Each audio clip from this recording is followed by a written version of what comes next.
So good morning, everyone, and you're most welcome. It's great to see such numbers attending. We can't see your faces just at the moment, but we know you've coming from different parts of the world. So good morning, good afternoon, and good evening on this first day of CSW, which is a really important time for all of us. A home for all is justice for all. And that's an important topic for us to come together, both as panelists and those that are attending today. We're all in this together because we're all passionate about homelessness. My name is Jean Quinn, and I am a member of the International Community of Daughters of Wisdom. I am the Executive Director of Unanima International, the co-chair, co-founder of the Working Group to End Homelessness, and founder of Sophia Housing in Ireland. I'm also privileged to have with us here the co-chairs presently of the Working Group to End Homelessness, Jackie Shapiro and Linda Sama. All of you are very, very welcome to this event. I'm really privileged to be your moderator for today's event because it's a subject and it's an area that I feel really passionate about and continue to journey as I come to end of one journey to continue my journey with people who experience homelessness. We are all here because homelessness is not an inevitable social failure. It is a preventable injustice. Around the world, women continue to face both legal and deeply rooted cultural discrimination that denies them equal rights to housing, land, and inheritance. These barriers do more than limit opportunity. They push women and their families into cycles of insecurity and homelessness. Today's gathering, this event for us, it's a call to confront that reality. It's a call to challenge the laws, practices, and norms that makes a woman's right to a home conditional. And it's a call to affirm unequivocally that secure housing and land rights are fundamental human rights. As we begin, let us ground ourselves in a shared purpose together, all of us, to ensure that every woman, regardless of status, circumstance, or geography, has the legal protection, the social recognition, and the practical access to the needs to live with dignity and security. Preventing homelessness starts with ending discrimination, and that work starts right here, right with us now. We have a most interesting and distinguished panel today that will address some of these issues. We're all gathered here to listen, to learn, and we know that we're passionate about homelessness, understanding it as we continue the journey, but also trying to find solutions to what the issue is. So as we begin, and in the interest of time, I'll introduce people fairly briefly, and the bios, full bios and the full connections will be in the chat. So you will be able to find all the details of our panelists there. The session is recorded, so if you do not want your picture to appear with a big smiling face, you may switch it off now, but we would love if you just to see your face online. We do hope to have a question and answer session at the end. We're really hoping to have a passionate session with the question and answers so that we all get involved. So thank you all very much. And I have little to do after this except moderate this wonderful group of people that I see in front of me. And our first panelists, and I feel very privileged to welcome Amanda Richter, who's no stranger to me, as she is too part of the Working Group to End Homelessness. Amanda is a displacement consultant working with One Health Clinic and Shelter App. Amanda, you bring a lived experience of homelessness to inform your work on housing rights and solutions. And you, to me, are the expert here starting us off on this first day, first session of the Commission for Social Development 70. And you are most welcome. Thank you. Thank you very much. And I just have to say it is such a privilege and an honor to be here in a space where many, many women don't make it that have been through what I have been through. So if we can get the slides up, give just a second here. Thank you, Tiffany. So today I'm going to discuss some access to judgment by examining the architecture of abandonment, which means dismantling the dangerous myth that a woman's grit can ever be a substitute for her rights. Next slide. In many cases, the road to homelessness exists before the person's existence. And if you see the picture there, that is me as a 3-year-old in front of the semi truck that was used to hide us from society while we underwent significant brutality of abuse, beatings, and SA.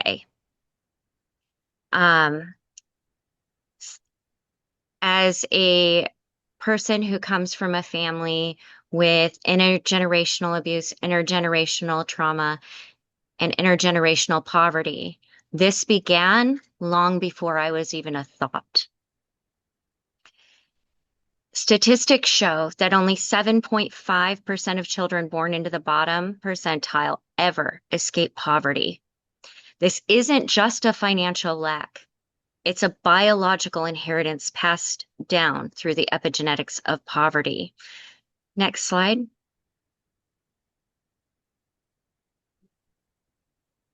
Next slide.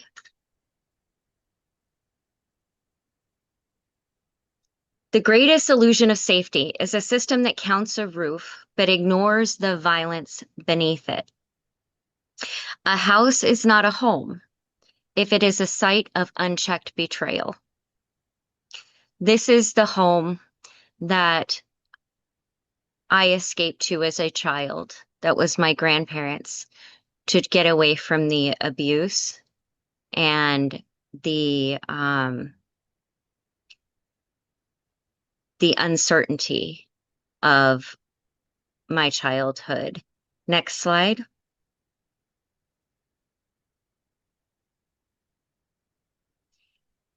This is where we were from, Livy, the city of Eagles, a beautiful area nestled in the mountains that looked like an amazing place. And I used to say I grew up where the ground glittered because it was also the spot of major gold mining. So it really does.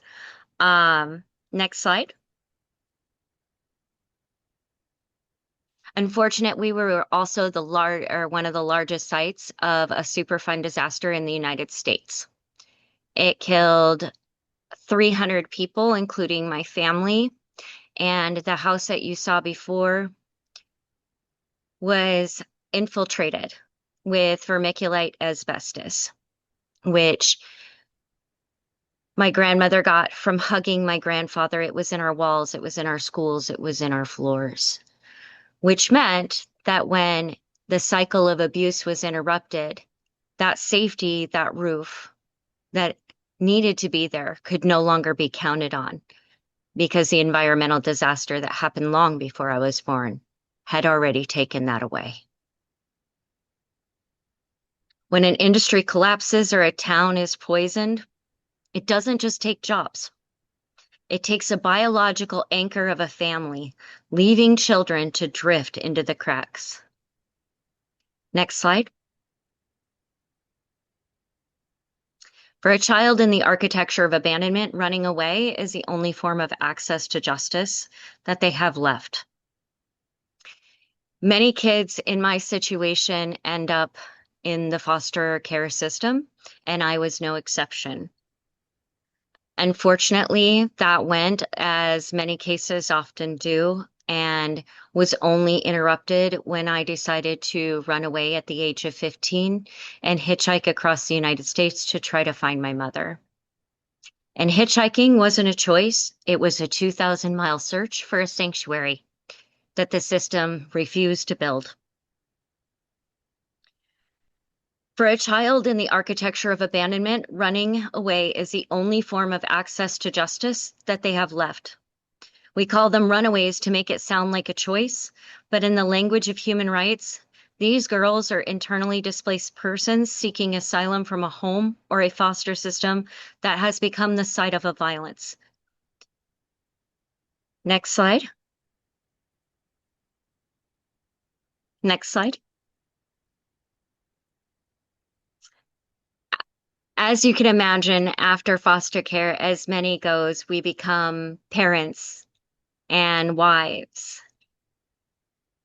And in my situation, I did become a 17-year-old wife and a 17-year-old mother, which did not last long because as somebody with my history, I really didn't know how to choose. So I was a victim of domestic violence and divorce and as being a single mother. So fighting homelessness as a single mother isn't a struggle. It is a war against a wage that doesn't cover a roof and a system that doesn't cover the child. This image here is from when I lived in a farmhouse and I couldn't afford the heat. So I had to wrap my children in everything that they had and put them on a couch to keep them warm and sit watch over them all night. This was in 30 below temperatures in Wisconsin. Next slide.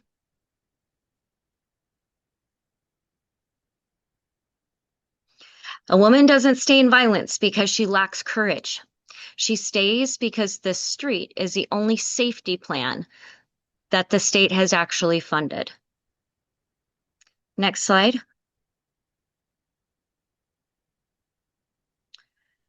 When raising children, often we have to go back to our roots and the experiences that we had to become parents ourselves. And in my situation, as in many women and girls situations, I was put into a foster home that was super religious. And instead of treating the trauma, they cast the demons out. When a foster home labels child's PTSD as evil, they aren't providing sanctuary. They are ensuring a lifetime of displacement. Next slide. In that, I am sure it's no surprise to hear that I was also diagnosed as bipolar 1 and major depressive disorder. And I am also a 5-time traumatic brain injury survivor.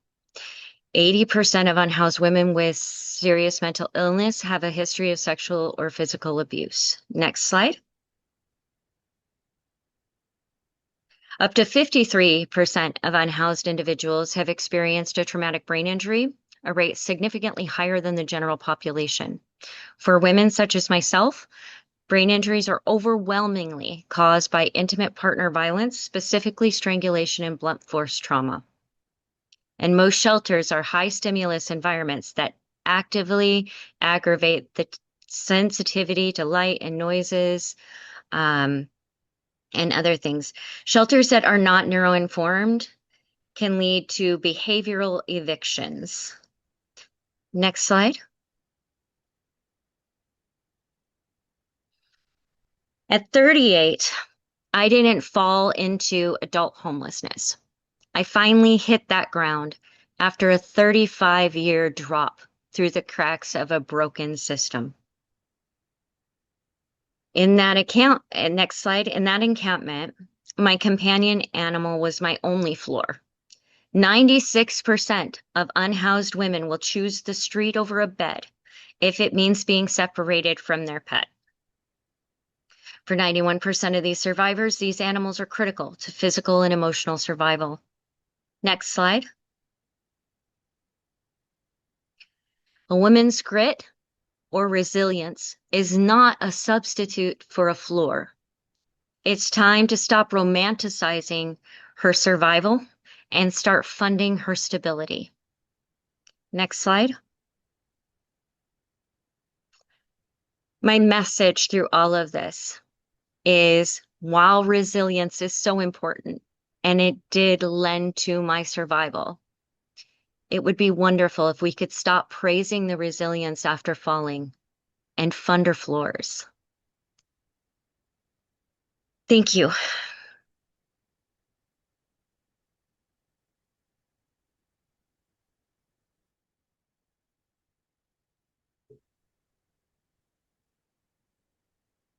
I think it would be fair to say we need to take a breath after listening to Amanda.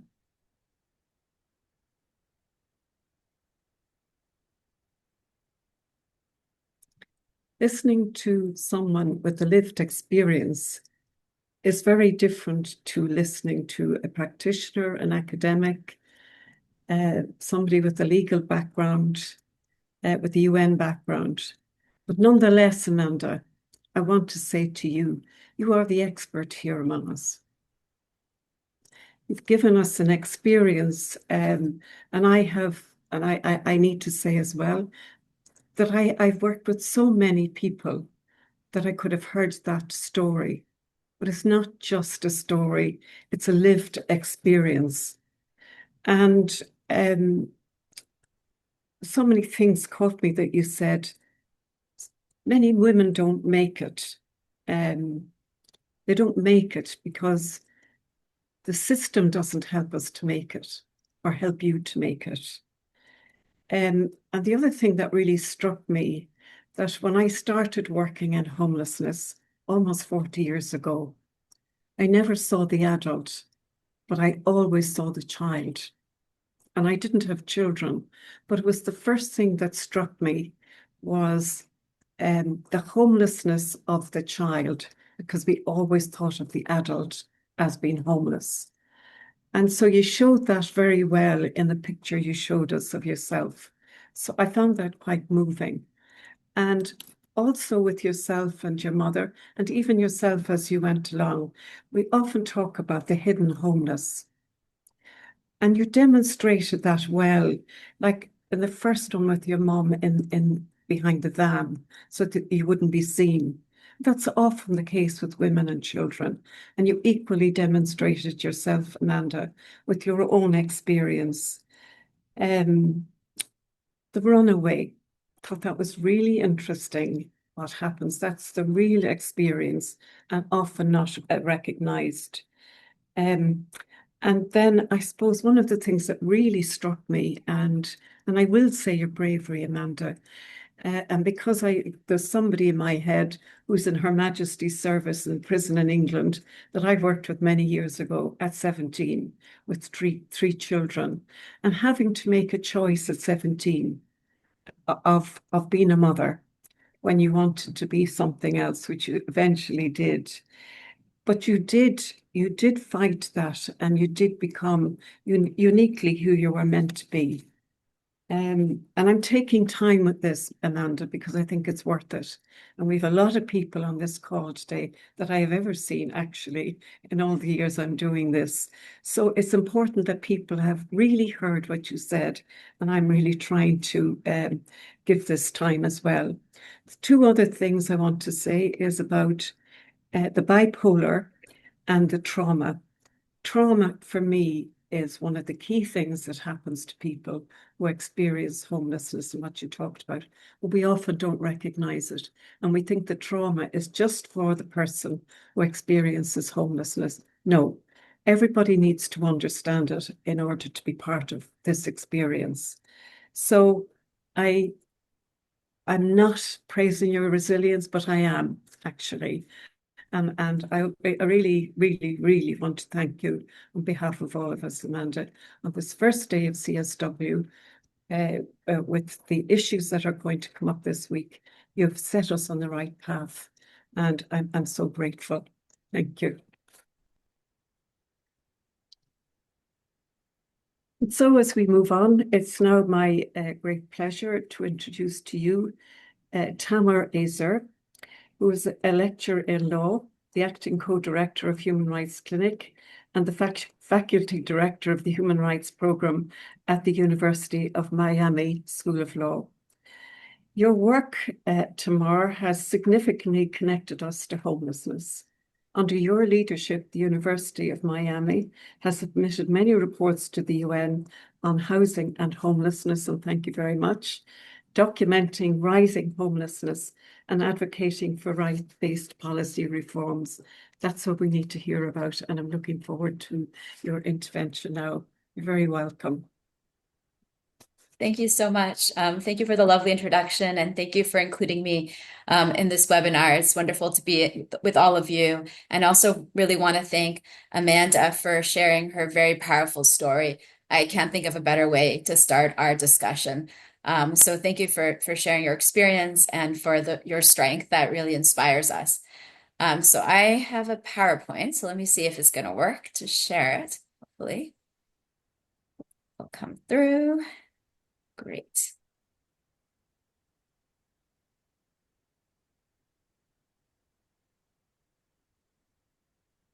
Great. Okay. So you heard a little bit about my background.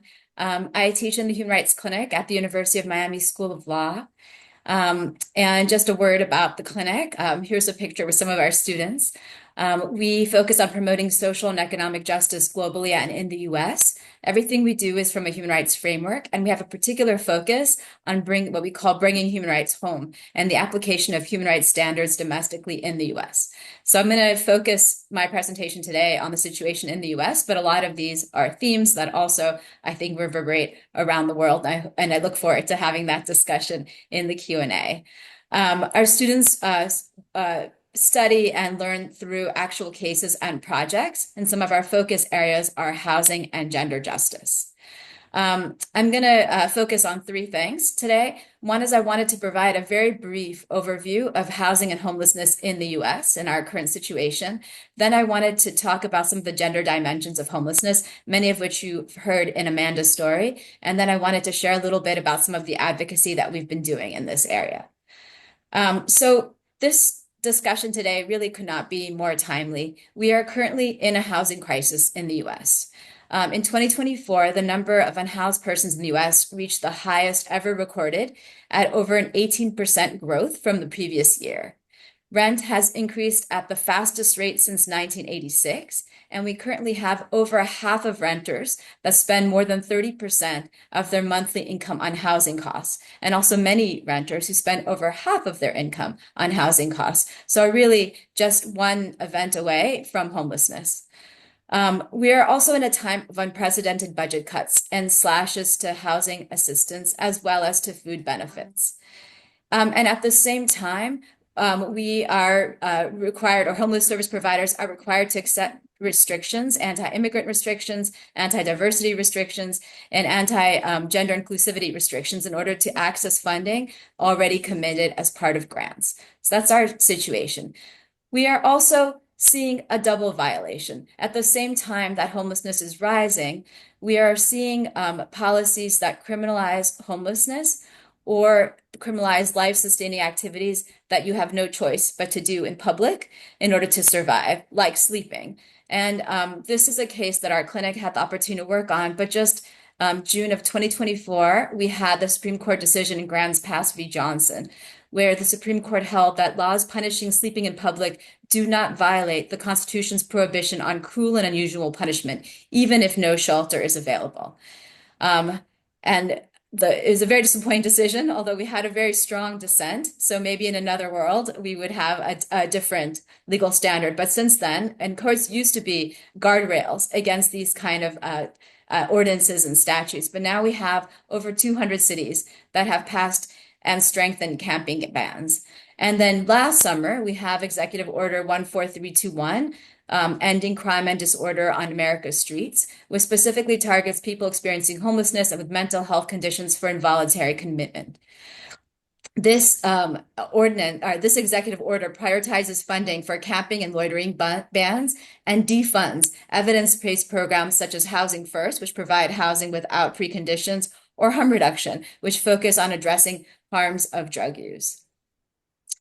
Now I want to talk a little bit about some of the gender dimensions of homelessness. And specifically, I want to talk about intersections with access to economic resources, with access to childcare, and with gender-based violence, many of which you heard in Amanda's very powerful story.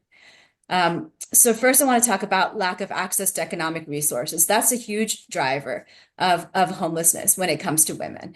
And I also have to talk for a moment about access to land and inheritance. For many years, I was telling Tiffany, for many years, the CSW was an opportunity for a coalition around the world that cared about women's access to land and inheritance to come together and really focus on that issue. So for me, it's very exciting and meaningful to be part of this webinar today. And this is an issue really throughout the world. And in the US, we had laws that explicitly hindered women's access to land and inheritance, which courts have then struck down in the 70s and 80s. So it's also part of our history. We also in the US have a wage gap, with women earning 83% of what men earn, and men making over 3 times more in retirement savings. And we'll hear in a moment too about older persons who are very much increasing in terms of homelessness. But really, some of the most vulnerable are single women with children. They are the most vulnerable to poverty and to homelessness. And statistics are that 21% of our homeless population are currently single women with children. So as Jean rightly emphasized, we oftentimes think of adults when we think of homelessness, but there are also a lot of children. And 60% of our unhoused families are women with children.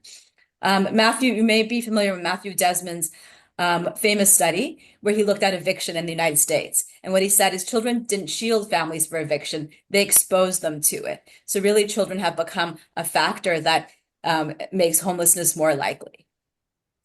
And this is unacceptable. We're also seeing intersecting discrimination. So issues not just at the intersection with gender, but also at the intersection with race, disability, migration, many other statuses. This is a quote from one of our partners. She says, "Black women hurt first and worse," one of our partners in Florida.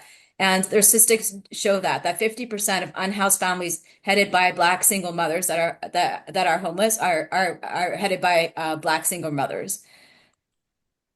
Also, there's inadequate access to childcare. Women have a hard time participating in the workforce when there is inadequate childcare. And women with housing instability are often the child's sole provider. They spend over half of their income on childcare. And here's a graph that just shows how much governments spend on childcare. And you can see that the United States is all the way at the bottom, spending about only $500 per child.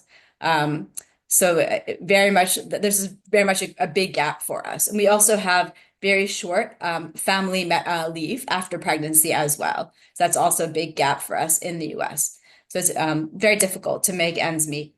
I also just wanted to raise the issue of single family zoning. In the US, about 75% of our land is allocated for single family homes, which makes it very hard to even have an extension where you can have older parents or you can have older children. And so that also can disrupt some of the family care, some of the child care, and some of the care really that you could have, caregiving that you could have throughout a lifespan. But that's disrupted by single family zoning. And many times you need to get an exception in order to have intergenerational families living together. I also want to talk about intersections of gender-based violence. So that's a huge issue. And you saw some of the statistics in Amanda's presentation. But currently we have about 57% of unhoused women that report domestic violence as the cause of their homelessness. And over 80% of unhoused women with children previously experienced some form of gender-based violence. One of our partners, here's a quote from her. She says, "For many domestic violence survivors, homelessness is a manifestation of that abuse." So it's very interconnected. And if we care about addressing homelessness, we have to also care about addressing gender-based violence. And gender-based violence is not just a cause, but also a consequence of homelessness. So oftentimes shelters are insufficient, and even the shelters that are available, you heard from Amanda, may be inadequate. We're right now working on a report with the National Women's Shelter Network about what we really need in order to have shelters for all that really meets the needs of all. And homelessness oftentimes comes with an increased risk of violence, of gender-based violence. So they're very interconnected. I want to now shift a little bit to some of the advocacy that we're doing. So Jean mentioned that we have been involved in a number of reports before the UN. We have partnered with the National Homelessness Law Center. The US is currently up for universal periodic review by the UN Human Rights Council. So we submitted a report specifically addressing housing and homelessness issues in the US. The US decided that it did not want to be part of the universal periodic review. The Human Rights Council put out a resolution of non-compliance and postponed the review to next November. We're currently updating this report because we feel like it's very important to document these violations and these gaps, and also to put out recommendations, and also to really spotlight the situation in the US. We've also partnered with one of the local groups, the Lotus House, looking at caregiving specifically. And as I mentioned, caregiving is a huge issue when it comes to women and homelessness. So here's our report, and I think we can share some of that in the chat with you if you're interested. That looks at caregiving and provides some recommendations. But we also wanted to do something different. So this year we thought we're not going to really address this issue by just documenting violations. That's important. That's a key thing that we do as human rights advocate, but we also really want to focus on good practices. And even in what is a difficult federal context today, we are seeing some very exciting and innovative work at local level. I just wanted to point out one good practice, which is around a right to counsel in evictions. So we're seeing increasingly, it's only started in 2019, cities, counties, and states establishing a right to counsel in eviction cases. And this is absolutely critical because it really helps people stay in their homes. In New York City, eviction rates decreased by 26%, so over a quarter, with a right to counsel. In Oklahoma, apartment retention increased by 75%, and in Cleveland, 93% of represented tenants avoided eviction. So that's one good practice, but we're really looking at the different dimensions of the right to housing and really trying to uplift good practices, both in the US, but really looking at globally, what are good practices and what can be done. We're also involved in another initiative, which is about trying to get really a narrative shift through art. So what we want is to look at housing in a different way. In the US, oftentimes housing is seen as a commodity or as an investment, but we want to see it as a social good. We really want a right to housing frame. And we also want homelessness to be seen to be addressed for its root causes and to have structural solutions. So the focus is not on punishing individuals, but rather as in addressing the system. One of our partners says homelessness is a result of broken systems, not broken people. And I think Amanda's story really illustrates that very well. And that's one of the things we want to highlight through art. And here's a quote from the Center for Artistic Activism: "The art can help us imagine the world we're trying to make, new ways of getting there." So we've partnered with the Red Line Service, which is a collective of artists with lived experience of being unhoused in Chicago. Our students do workshops with them over Zoom on the different dimension of the international human right to housing, and also connect them with advocates who are on the front lines of this work throughout the US. And then the artists produce all of these amazing works, and I have just a few of them here to share with you. And I wanted to end with one of these pieces, A Home Changes Everything. So one of the beautiful art pieces from one of the artists and also some of the students involved in the initiative.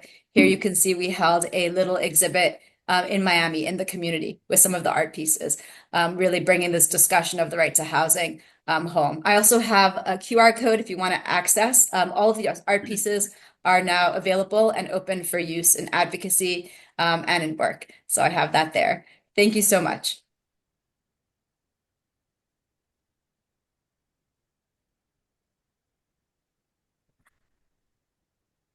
Thank you. Thank you so much, Tamar, for that. It seemed right you followed after Amanda, and Amanda could follow you again. It was the most interesting reflection on some of the issues actually that Amanda brought up, and some of all the issues around the legal rights, etc. And one of the things that struck me was you talked about, how we learn from the experience. And you showed us your group at the beginning, and I think that was really important. I'm glad you were focusing on the USA, even though we always try to look at things globally. I think it was important to look at, the number of people that are unhoused. And we can see it around here. And you still have all these budget cuts that still get people out of the way of getting housing. And it's a question probably we could talk about again later. Um, I think the gender gap between women and men is still obvious in this whole sector. And it's one of the crucial areas that we need to do something about in order to break this cycle. Um, and both you and Amanda said, really, the most vulnerable populations are women and children. Women, girls, and children. Girls are important as well. Um, as you said, or somebody described, that Black women hurt first and worst. And whilst I agree with you, I want to say often women do as well. Just women hurt first and worst. So it's a really good description. I'd love to talk to you, maybe if we get time in question and answers, a little bit more about that single family zoning, which I think is really something important you've said for me anyway. Again, Amanda and yourself talked about the gender-based violence and its cause of homelessness. There's such a multiplicity of issues when we talk about women, children, and girls within that sector, that it gets bigger sometimes as the issues become bigger, and as we're seeing in the world right now. I would love to ask you a little bit more about that whole area of housing first. And, does it work? Does it not work? I think it does. I always think housing works first, or as Amanda said, not housing a home. I like to talk about that.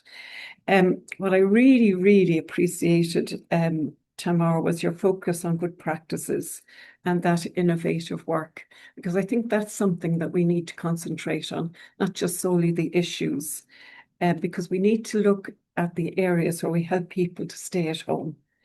And what you gave us would be practices globally, should be practices globally. And that homelessness is a result of broken systems, not broken people. And I think the more we say that, the more important it is to the people we're privileged to journey with. And lastly, but not all, I love the creativity bit. I think it's so important in terms of the work we do. It brings us to a whole other level. And so thank you so much. And we look forward to, I'm sure there'll be plenty of questions for you later, Tamar. Thank you so much. And now I'm going to Dr. Claudia Mahler. Dr. Claudia is the United Nations independent expert on the enjoyment of all human rights by older persons. Dr. Mahler brings a rare combination of academic rigor, field experience, and a deeply human-centered approach. You consistently reframe older people not as a passive of care, but as rights holders whose dignity must be protected across the life course. Your leadership is shifting global conversation towards inclusive, age-friendly, and equitable societies. Dr. Mahler, you're so welcome, and you now have the floor. Thank you so much for having me. And I think it's also important to have this side event on the first day of the Commission of the Status of Women on the 70th session today. And I'm also quite happy to share with you that this is the first time where all the women are also in the focus of the Commission of the Status of Women, and it took us many years to get this done. So thank you so much for having me, and also to highlight all the women's issues in regard of homelessness. I think we all understand that this is a life course approach, and almost everything Amanda told us can also get aggravated in later lives, as you can imagine. Older women very often don't have the means and the resources to change anything anymore, and very often they also don't believe in themselves anymore. This is also a kind of called self-ageism, when they seem to be not really satisfied with their life, but are giving up and not fighting the system again. So what we very often see is that older women are not visible in the discussions. They are not part of the shelters. They're not part of the policies. Nobody's really taking care of them. And they are also invisible in regard of homelessness, because as Amanda also pointed out quite, I think, very from her heart that women try to get shelters with other family members, and this is also true for older women especially. And what we also see for older women is that the power relations sometimes change, but the domestic violence stays with them. So even though we don't have the statistics very often in regard of domestic violence and sexual violence in regard of older women, this is a trigger for homelessness, and it also is a kind of power relation set where the older women stay in these difficult settings, and sometimes they might flee to other family members, but they are not entitled to have a home. They are not entitled to social support very often because they only did care and support for others. They regularly did not have a good job. So what do we see at the end of a really long life for older women? They are struggling to survive, as it was pointed out before. And what we also don't have is the numbers, because very often they are all overlooked. It's so shameful for older women to be homeless. It is shameful for older women to ask for support and help, even though they might have family members, living across, but it does not work very well. So what we also need to take into consideration is the invisibility of older women in the system. We also need to, once again, what was already raised by Tamar, it's not only, we also have this kind of gap when it comes to pensions. Older women very often don't receive a pension because, as I said before, they are doing care, not supported issues, and very often they are also just volunteering and supporting their family members. So what do? We need to also open the eyes of policymakers, of the statisticians, of those who are supporting social care, that older women are also at a high risk to be homeless and to be overlooked. And there are also no shelters. Because we just heard about the situation in the US, I might also share a couple of situations with you in Europe, but also in other countries. This is a global issue. This is nothing really Western. We see this very often, and Tamar also raised already their inheritance law. We see this very often in African states, for example, that older women really struggle to inherit what they build up together with the family members. They are overlooked. They are not getting a chance to stay in their house where they lived for a very long time because other family members take over. And so we also see older women, especially those with a low social income and with low education, really struggle a lot to find also the way to justice, which is another topic on CSW today. So what does it mean to have access to justice? First of all, you need to get the information in a way which is understandable and meaningful for you, which also showcases that you really get support in this regard in these really horrible times. And it's not only a shameful procedure without any real outcome. I think this is the first thing we need to understand. The information, how to get your rights in the right direction, must be delivered in a way that it's really understandable and applicable for older women. Next step is, how many resources do I need to go this way to have access to justice? Is this really in the concept? If you have a low income, I guess many of them don't try even to get support in this situation because they don't have the information, they don't have the money, and they don't believe that they can change the system on their own. So I think this is also we have to keep in mind when we are talking about homelessness, access to housing. We see very often that, especially in social housing or if it comes to rents, there is also age discrimination. Very often the system does not support older women in this regard, especially when it comes to renting, because they know they have a low income, they are not supported by the social system very often because they have not been part of the whole system. And so we also see that they're not renting out to older women. So this is also another cause where I see that ageism and sexism is a very bad combination to find adequate housing. And we also know adequate housing is not only to have a roof over one's head. It is infrastructure.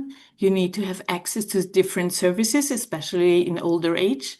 It really means much more than to just have access to house. And I think we all agree that we see much more women nowadays on the streets supporting themselves as best as they can. But this is new, especially in Europe. If I see them struggling, to get cans or something to support themselves because the pension system is not working good enough, or the prices for healthcare are so high that they really need to choose. Do I pay my rent or do I get my medication? I think these are all things we need to keep in mind when we are talking in regard of older age. And as Amanda pointed out, if you're living much longer on the streets, you might also have difficulties in different health settings. So you need much more support in older age. But this is not treated from the system itself. It is totally overlooked that you need to have some different support. But let me once again raise also the issue of shelters. If we have a look on shelters, many of them are not accessible at all. They don't support any type of care. They are not structured for older women itself. And what I also come across very often is that, coming back to the domestic violence, they don't know where to go. The police does not really know how to deal with it. It is an issue of the family system. Nobody really seems to be in charge of older women and domestic violence. I think this is another issue we really need to take into consideration to ensure that their housing is safe and they get support. I think I raised a couple of issues here now, and this will also give us food for thought and a couple of things for our discussion. But I really think that this kind of life course approach, as Amanda started it with, being a child, which is homeless, being an adult, and then getting older, these are different settings we also need to tackle in different ways. But everything is the access to adequate housing. And as Tama already said, the system is really a failure right now, and we see this worldwide, unfortunately. I get these questions always when I'm traveling to different countries. How can we manage to get social housing, which also includes older women and men? And the most difficult thing is to know the data and to get really the statistics, because we are not really aware, because many, as I said before, many older women don't ask for support because it's such a shameful issue for them. And I'm very grateful that you also take into consideration to think about older women in the setting of homelessness. And as the numbers are rising, I think it will be an issue we need to tackle in the next coming years. So last but not least, I also want to raise awareness that there is a report from me on housing, where I also tackle the issue on older women. And there is also a report on older women where I tackle the issue of adequate housing. So thank you so much for including the mandate, and I'm looking forward to the discussion. Thank you so much, Claudia. That was excellent. And again, there's such connections with all three of you now that have spoken. But I wrote at the top of my notes, as I did at the end, about shelters, because I think we're each talking about shelters. Personally, I have to say I don't agree with them. I set up an organisation in 1997 in Ireland called Sophia Housing. And Claudia, the first thing we said we would do is look at older women and men who had been living in very, very old hostels for years and years and years and years. And they said they could never have a home of their own or could never. It wasn't true. It wasn't true. Give people the access to what's right for them, and you'll see the difference. So I'm glad you talked a good bit about shelters. I think that's really important. And I think it's interesting what you said at the beginning. Like, this is the first time at CSW we're talking about older persons. And Amanda started with the life course from being that young person. And also the thing that struck me with Amanda and yourself was this institutionalization in places for, if it starts with youth and then it goes on and it just progresses unless we have innovative solutions to break that cycle and break that system. I think that's important. The reason I don't particularly like shelters for any group of people is that they're not accessible for support. And everybody through the life course needs support. And I think you described it really well for older persons. And sometimes, again, it's the hidden homeless, the older persons that we don't see, because they don't often come out looking too much for support. It's almost like hidden, and we need to find it in order to do something about it. One of the things that struck me as you were talking as well, Claudia, is we do need a good definition on homelessness, because we can describe a child or we can describe a young mother often, but the definition isn't inclusive of everyone. So I think maybe that's something else you might be helping us with, both yourself and Tamara, in advocating to look for a clear definition that helps us to look at right across the life cycle. So thank you very much. I think you've given us lots of thought for more questions, and thank you for your reports, which we will certainly share at some stage, because I think it's important to read some of the things that we've already read about you. Thank you so much. And now we come to Daniel LeBlanc, who actually is no stranger to me. Having worked alongside Daniel here at the UN for many happy years. Daniel is a missionary oblat of Mary Immaculate, who represents his community here at the United Nations, as well as Vivat International, which is a faith-based NGO focused on human rights. Daniel is an active member of the NGO Committee on the Rights of Indigenous People, where he supports Indigenous leaders' participation and advances political discussion on land, culture, and sovereignty.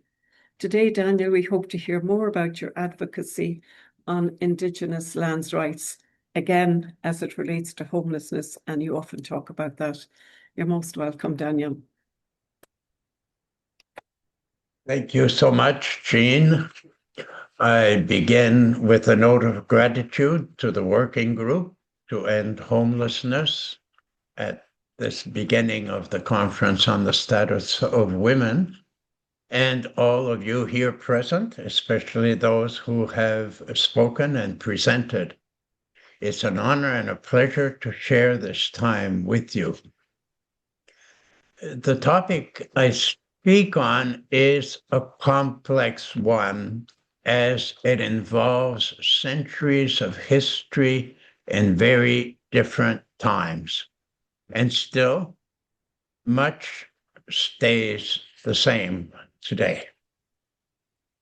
What is certain is that life is never again the same for Indigenous peoples whose land has been taken away. Part of her or his own soil, own being is missing. We would need to begin with the era of colonization and the doctrine of discovery, of which a great deal has been written from every conceivable perspective through so much destruction and death of innocent peoples to the fairly recent and eventual recognition by all member states of the United Nations Declaration on the Rights of Indigenous Peoples in September 2007, nearly 20 years ago. The Declaration is a generally good one. The reality, however, is that each country is managing its acceptance and treating the Declaration in very different ways. The legal systems of the world must follow national law, and so mostly continue to reach legal decisions based on old laws incompatible with the Declaration. There are, thankfully, exceptions. Several countries have incorporated the UN Declaration on the Rights of Indigenous Peoples into their national legal systems, primarily through constitutional recognition or specific legislative acts, with Bolivia leading by implementing it as domestic law.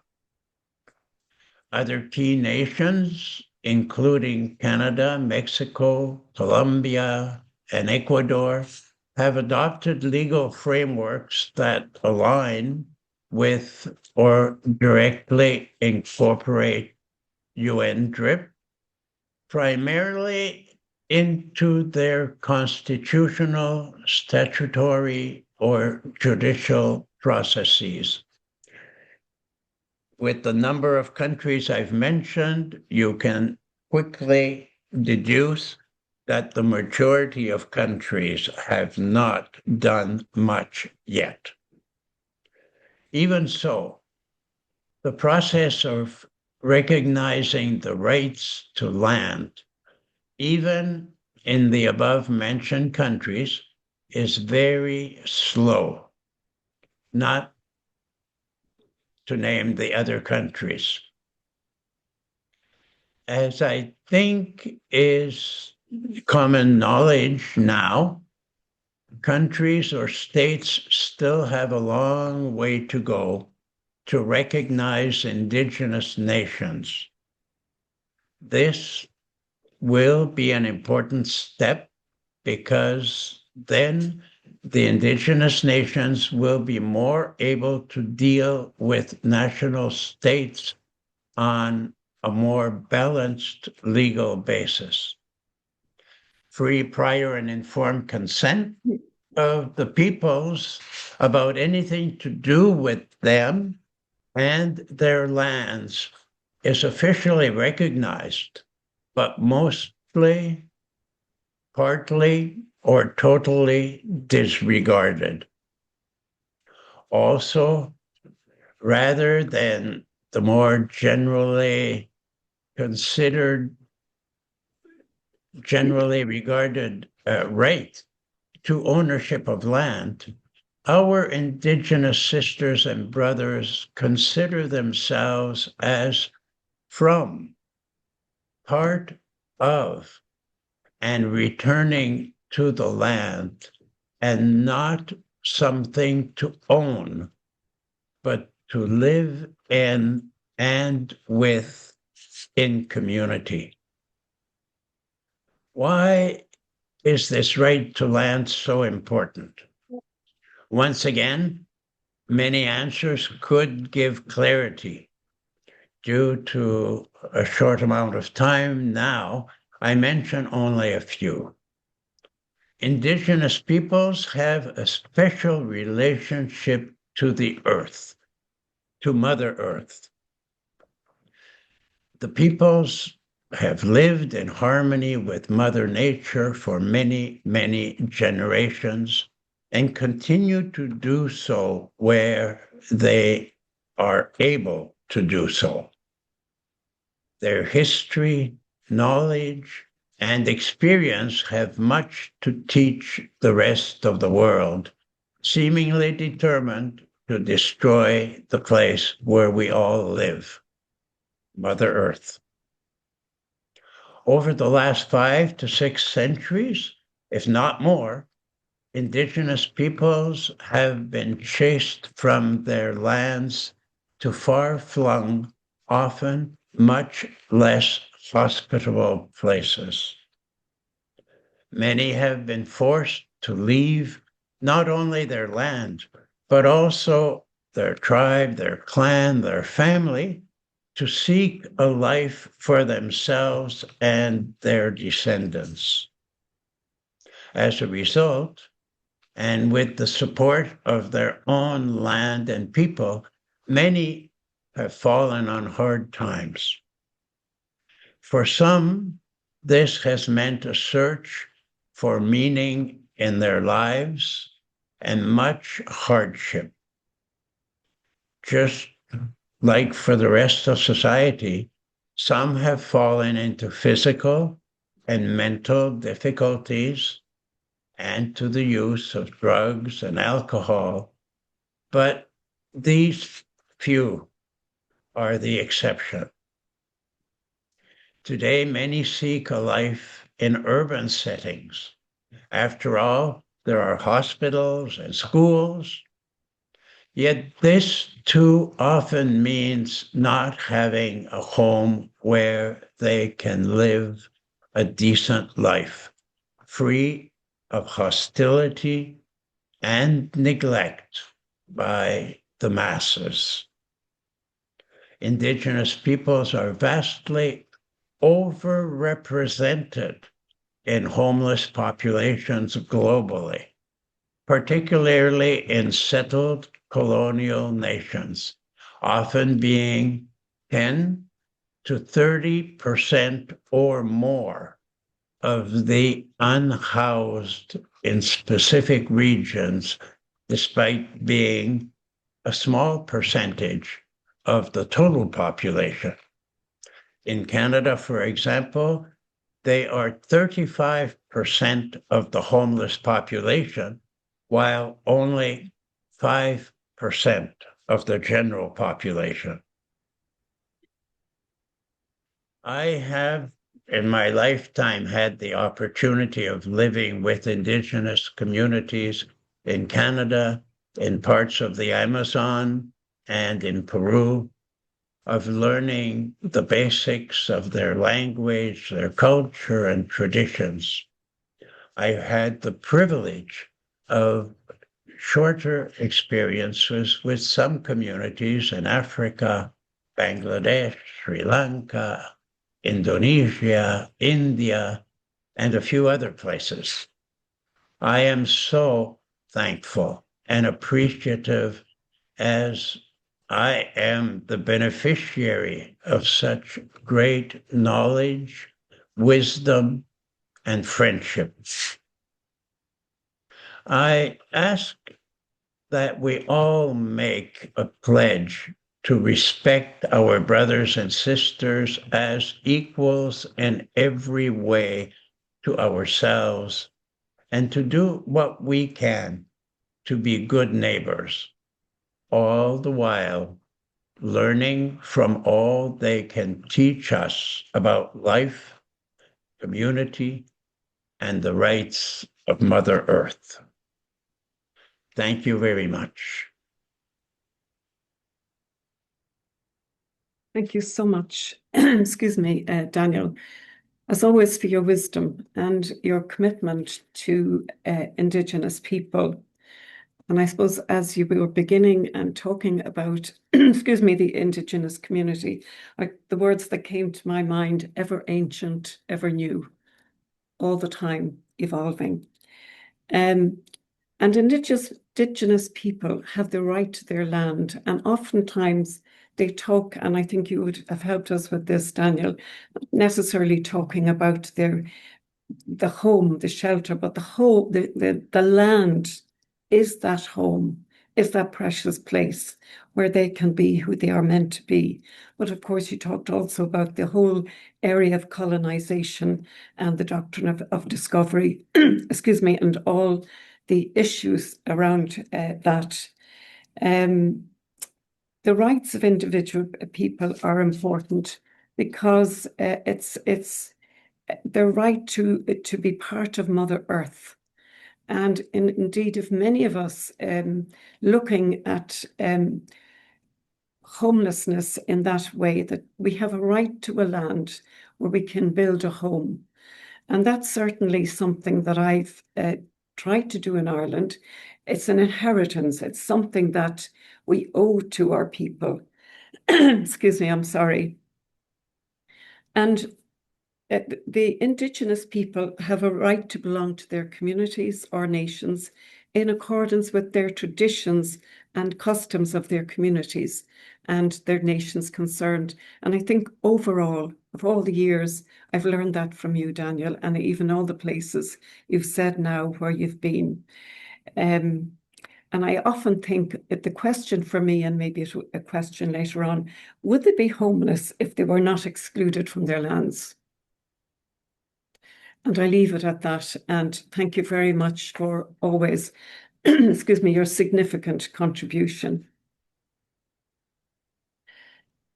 And now it's my great pleasure, last but not least, to welcome Sheisha Nolaksha.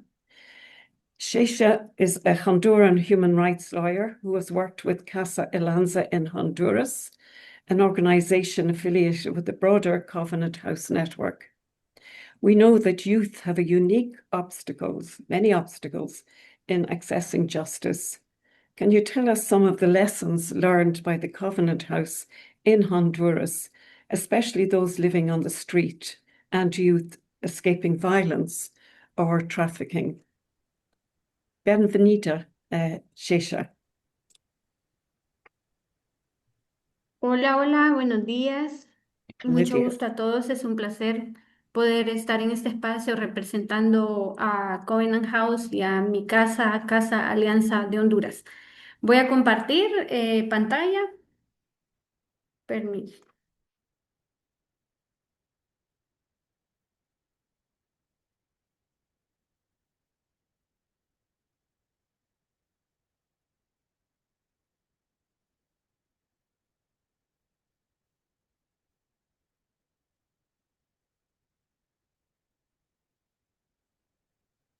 Gracias. Bueno, como mencionaba, es un honor poder representar a Casa Alianza Honduras en este espacio y para poder poner como un poco de contexto de nuestro país, el término sin hogarismo en Honduras nos enfocamos, hablamos más de niños en condiciones de vulnerabilidad, graves condiciones de vulnerabilidad, es decir, graves violaciones a sus derechos humanos. Es como un paralelo al término que ustedes utilizan en su contexto como sin hogarismo.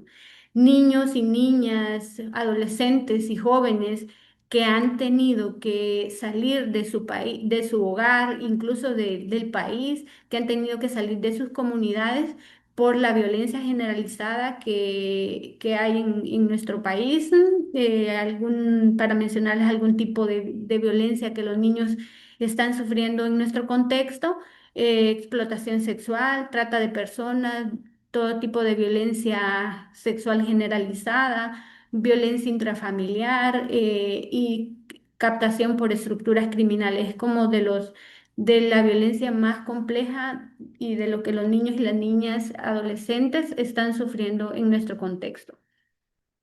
Hablamos de una realidad compleja. Muchos de los adolescentes dejaron sus espacios seguros, dejaron sus casas, sus hogares, huyendo de todo este tipo de violencia y por eso el acceso a la justicia en nuestro contexto es complejo. Es una realidad sumamente compleja y también quisiera como hacer o dejar en claro que el acceso a la justicia para un niño y niña en nuestro contexto no es acudir a un tribunal y interponer una denuncia, no es acudir a un tribunal y poder dar una declaración. El acceso a la justicia para nuestros niños en nuestro país significa protección, acompañamiento y preparación. Desde ahí podemos decir que una niña ha podido tener acceso a la justicia porque están siendo escuchados, acompañados y protegidos. Em, También desde todo el trabajo y experiencia de la organización tenemos varias lecciones aprendidas en el trabajo que realizamos, acompañando a niñas y niños que han sufrido graves violaciones a sus derechos humanos. Dentro de estas, pues el acceso a la justicia debe comenzar con esa protección integral. Casa Alianza se enfoca en brindar, en Honduras se enfoca en brindar protección a niños y niñas que han sufrido estas violencias y trabajamos a través de todo un equipo multidisciplinario en poder iniciar ese proceso de restauración en la vida del niño. Los niños y las niñas que han sufrido vulneraciones vienen con mucho temor, vienen con mucho miedo, con mucha ansiedad, pues, están siendo amenazados y perseguidos en sus comunidades, en sus hogares. Y pues acá muchos de los niños no están en la calle por una elección, sino porque han sido forzados a salir de su casa, por todas las violencias que hay en sus comunidades. Eh, También el primer paso no es la denuncia, sino es garantizar esa seguridad, estabilidad emocional y acompañamiento integral desde todos los equipos multidisciplinarios que podemos preparar a un niño, como un abogado, un psicólogo, un trabajador social, que forman ese equipo multidisciplinario para poder acompañar al niño en todo el proceso de restitución de derechos. Otra lección aprendida desde el trabajo que realizamos en Casa Alianza es que la preparación psicojurídica es clave. Es clave para que el niño y la niña pueda enfrentar ese proceso judicial con todas las herramientas que le permitan dar un testimonio frente a un tribunal. Hemos, que lo voy a compartir, preparado una herramienta psicojurídica que es una herramienta que es una guía para los profesionales de Casa Alianza, que le permite acompañar al niño y preparar al niño para ir a interponer una denuncia contra su abusador.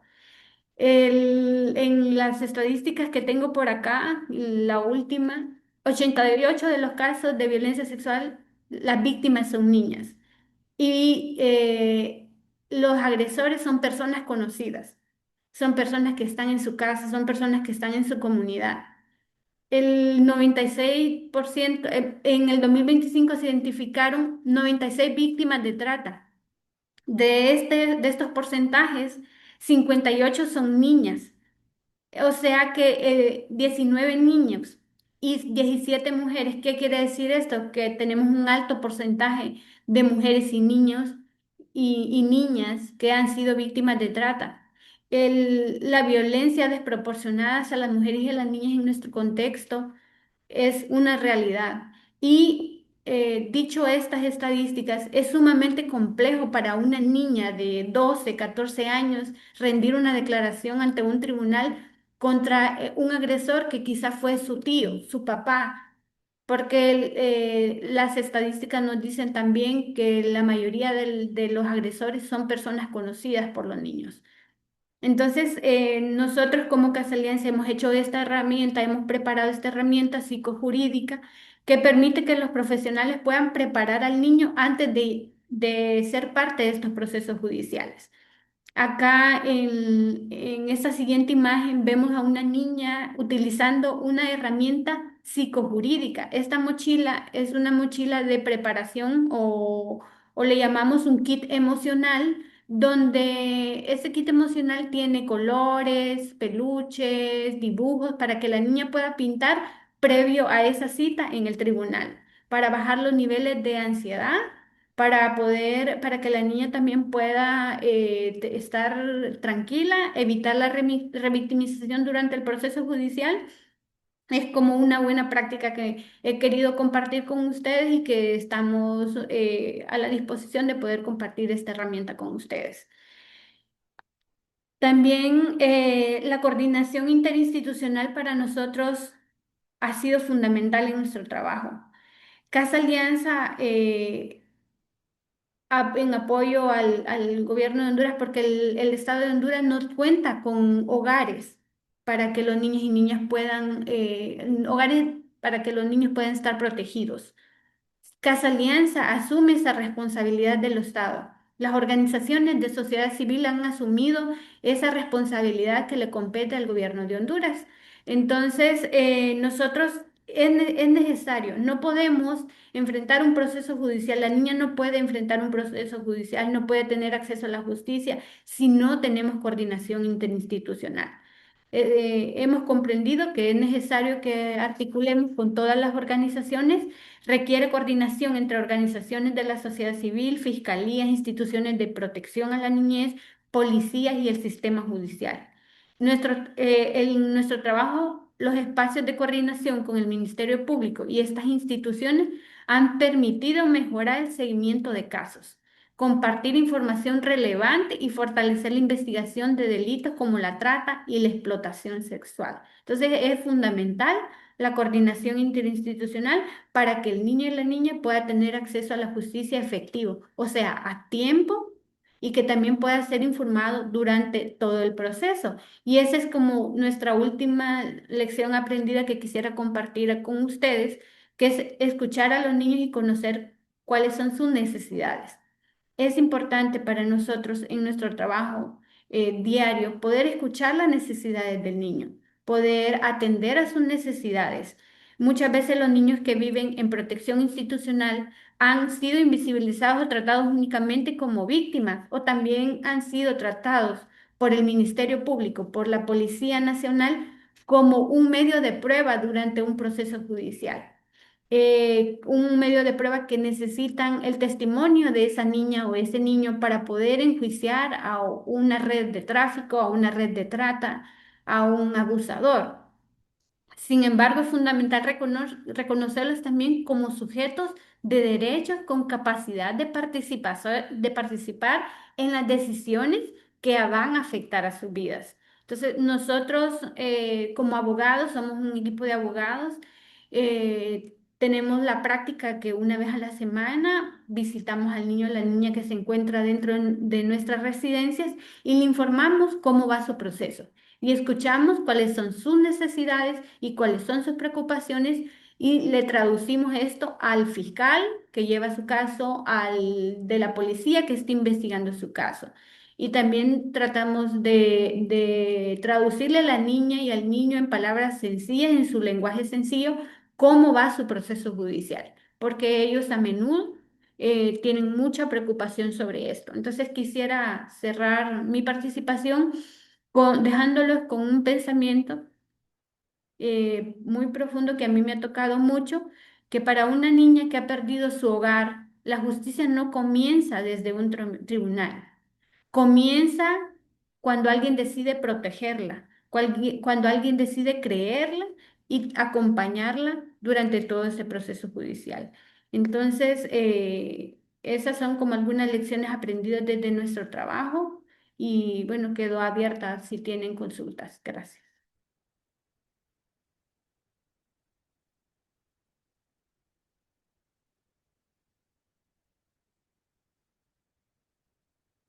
Muchas gracias, Sheisha. That was indeed another very moving contribution to this webinar today at such a time when it's needed. And also, I suppose what struck me was the complexity and the reality of the young people leaving home because of the violence and exploitation at such a young age. And I suppose one of the things that struck me, how the support you're given is not siloed.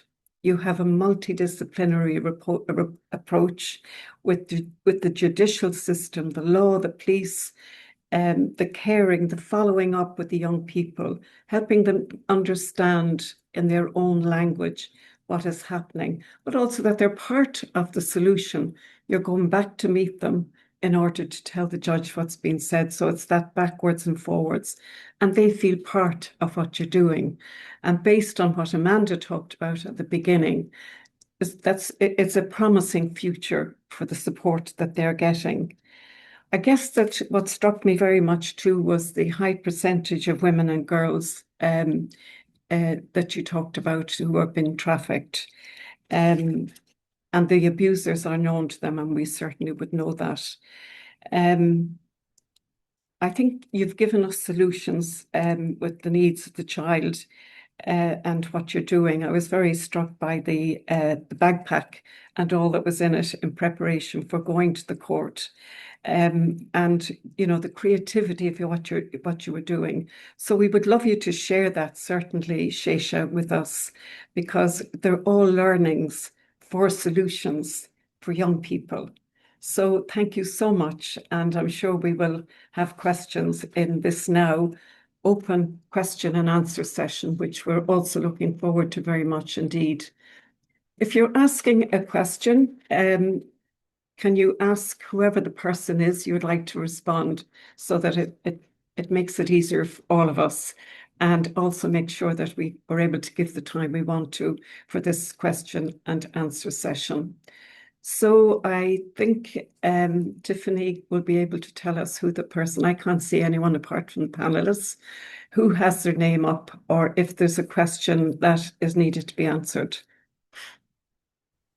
Yes. Jackie has her hand up. Jackie, please. Jackie?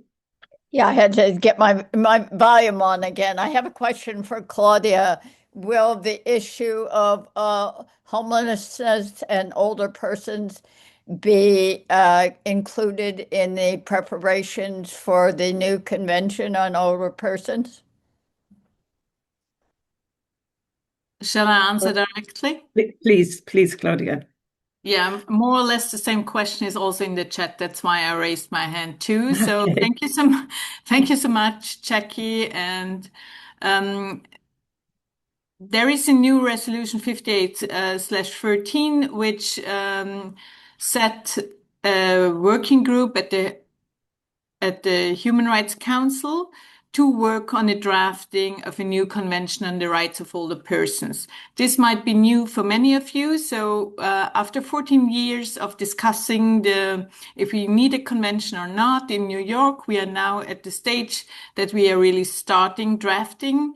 And yes, from my perspective, adequate housing is an issue which will be addressed in a new legally binding instrument, which resonates with to end homelessness, but it also will be needed to be tackled in the section on age discrimination and intersectional discrimination, which leads to a higher risk for homelessness. And I'm also quite sure that we also need to address the issue we are also discussing today, access to justice for older people, for older women in regard of homelessness. So there are many issues which we need to include in the drafting of new legally binding instruments for the human rights of older persons. And Francis also ask how the group on homelessness can be active in this regard. And from my perspective, I would say bring good examples to from the national level to the international level. And you also have these excellent scholars like Tamer in your field. So also try to raise the issue, what needs to be tackled in regard of to ensure that older persons can enjoy their right to an adequate standard of living, which includes housing. But I also think that we need to ensure that the gender lens is embedded in this new legally binding instrument.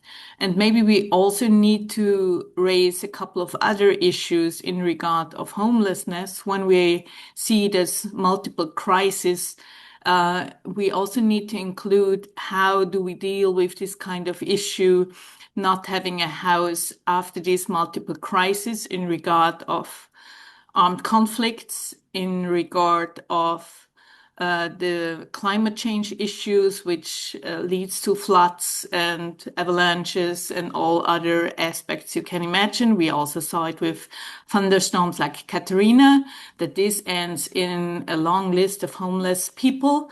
And I think this is also something which can be addressed through a legally binding instrument. And we also need to keep in mind that even it says the human rights of all the persons, this is a legally binding instrument which might support all of us. Aging is a regular issue for all of us. And as we said before, the life course doesn't end at a certain age. So we really need to ensure that our rights are supported till the end of our life, and especially for those who have a high risk that they cannot enjoy their human rights. Thank you very much. I'm very conscious of the time as well, so we hopefully will get in a few more questions. I cannot see if there's any other hands up, Tiffany. Hands up of the panel. I can read what I see Or in the just chat. anyone would like to ask a question of the panelists?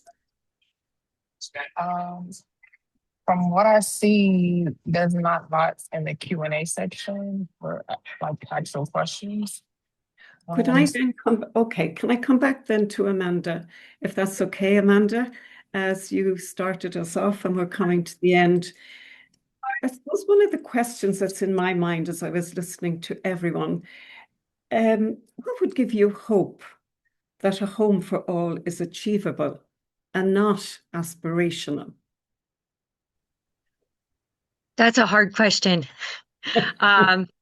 First, my hope is derived by seeing the amount of passion and the amount of people that come to this table and come to this work. But I have to say, what would give me assurance that these things are happening is accountability. Right now, to instill these measures without some sort of making it happen is all it can really be is talk, right? Unless, any of us rise to the kind of power, some of these people have that are taking the rights away. A lot of this is just hope that so many people come together that it makes this amazing difference and lifts up people so that we can thrive, right? Right now, so many people are surviving or on the verge of not surviving, which I've been there as well. And I think that if we really truly want to see peace in our world, we want to see moving forward economically, we want to see innovation, we need people to thrive. And that's how that happens, for everyone to thrive. And women need to be treated equally. Thanks. Does that answer that? Thank you. Absolutely. It's wonderful to lift up people so that we can thrive. And isn't that the dream of all of us, actually? Amanda, I see Tiffany, you have your hand up. Yes, I just wanted to quickly get in a couple questions from the Q&A. So Dan has asked, can any speakers talk to how the intersection of gender and homelessness manifests in Africa or Asia? He said if you can speak to informal settlements as a major form of homelessness in those regions and the intersection. This is open to anyone on the panel. Who would like to take that? Daniel?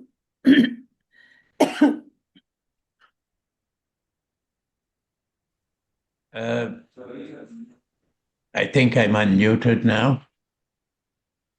Yes.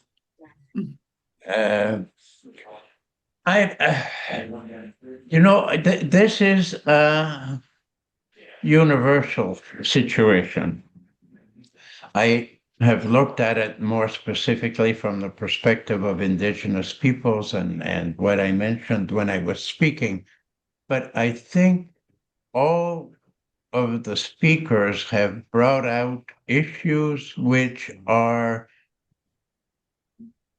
let me say, common all over the world. There are some places still where the laws are more benevolent than others, but that does not necessarily transfer to people being more readily accepting of others. Some communities have a stronger bond and are more capable and willing of looking after their own. Not necessarily so much so others, strangers, unknown. So whether it be in Africa, in Asia, in Latin America, North America, in Europe, I think people are people.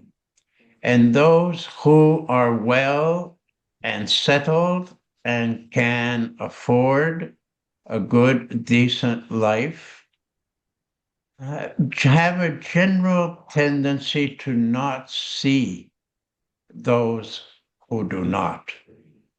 And by not seeing, we don't do anything.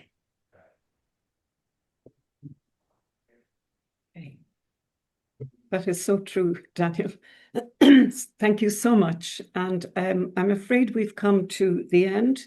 It's just after 12 midday here in New York.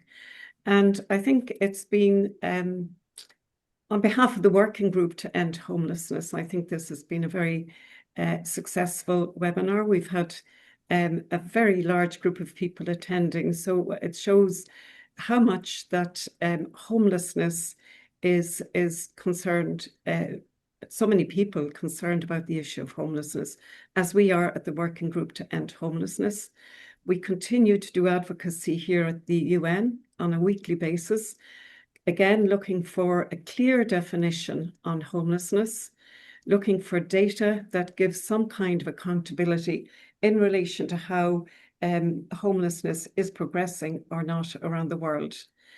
And on your behalf, I thank all of you, and I thank all the people that were on this panel together.